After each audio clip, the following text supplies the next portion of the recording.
പ്രിയപ്പെട്ട പ്രേക്ഷകരെ, നമുക്കിപ്പം സോണൽ കൂടിയുണ്ട്. സോണൽ, പാണക്കാട്ടെത്തിയിട്ടും അവിടെ വെച്ചുള്ള മാധ്യമപ്രവർത്തകരുടെ 7ാമത്തെയോ 8ാമത്തെയോ തവണയാണ് നമ്മൾ മുഖ്യമന്ത്രിയോട് ED റെയ്ഡുമായി ബന്ധപ്പെട്ട ചോദ്യം ചോദിക്കുന്നത്.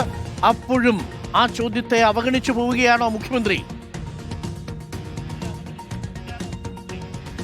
തീർച്ചയായിട്ടും ഡോക്ടർ അരുൺകുമാർ, ഇന്നലെ മുതൽ നമ്മൾ ഇത് 7ാം തവണയാണ് മുഖ്യമന്ത്രിയോട് ED റെയ്ഡുമായി ബന്ധപ്പെട്ട ചോദ്യങ്ങൾ ആവർത്തിച്ച് ചോദിക്കുന്നത്. പക്ഷേ ആ ചോദ്യങ്ങൾക്കൊന്നും മറുപടി പറയാതെയാണ് അദ്ദേഹം മാധ്യമങ്ങൾക്ക് മുമ്പിൽ നിന്ന് മാറിപ്പോകുന്നത് എന്ന് നമുക്ക് ആവർത്തിച്ച് പറയേണ്ടിയിരിക്കുന്നു. ഇന്ന് പെരുന്നാൾ ദിനമാണ്. അങ്ങനെ ഈ പെരുന്നാൾ സന്ദേശവുമായിട്ട് തന്നെയാണ് പാണക്കാടേക്ക് VD സതീശൻ എത്തിയിരുന്നത്. ഒരു പക്ഷേ ഈ മലപ്പുറത്ത് വെച്ച ഈ പാണക്കാട് വെച്ചൊരു പക്ഷേ ഈ പ്രഭാത ഭക്ഷണത്തിന് ശേഷം അദ്ദേഹം മാധ്യമങ്ങളെ കാണുമ്പോൾ ഈ വിഷയത്തിൽ ഒരു പ്രതികരണം ഉണ്ടാകും എന്നുള്ളതായിരുന്നു നമ്മുടേതാകെ പ്രതീക്ഷ. പക്ഷേ അവിടെയും അത് തെറ്റി. ഇനി നേരെ അദ്ദേഹം പോകുന്നത് കോഴിക്കോട്ടേക്കാണ്. ഒരു പക്ഷേ അവിടെ വെച്ചൊക്കെ പ്രതികരണത്തിന് സാധ്യതയുണ്ട് എന്നുള്ളതാണ് നമ്മുടെ വിശ്വാസം. എന്തായാലും ആ മലപ്പുറത്ത് വെച്ച് പാണക്കാട് വെച്ച് പാണക്കാട് തറവാട്ടിലെത്തി പെരുന്നാൾ സന്ദേശമൊക്കെ കൈമാറി സൗഹൃദ സംഭാഷണങ്ങൾ പങ്കിട്ട് പ്രഭാത ഭക്ഷണം കഴിച്ചതിന് ശേഷമാണ് അദ്ദേഹം പുറത്തിറങ്ങിയത്.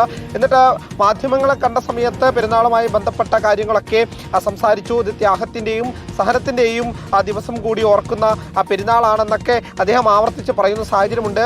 സൗഹാർദ്ദത്തെക്കുറിച്ച് പറയുന്ന സാഹചര്യമുണ്ട്. അതിനുശേഷം മാധ്യമങ്ങൾ കൃത്യമായി ചോദിക്കുന്നുണ്ട് ED റെയ്ഡുമായി ബന്ധപ്പെട്ട കാര്യം. പക്ഷേ അപ്പോൾ മൗനം പാലിച്ചുകൊണ്ട് തിരിഞ്ഞു പോകുന്ന സാഹചര്യമാണ് നമ്മൾ കണ്ടത്.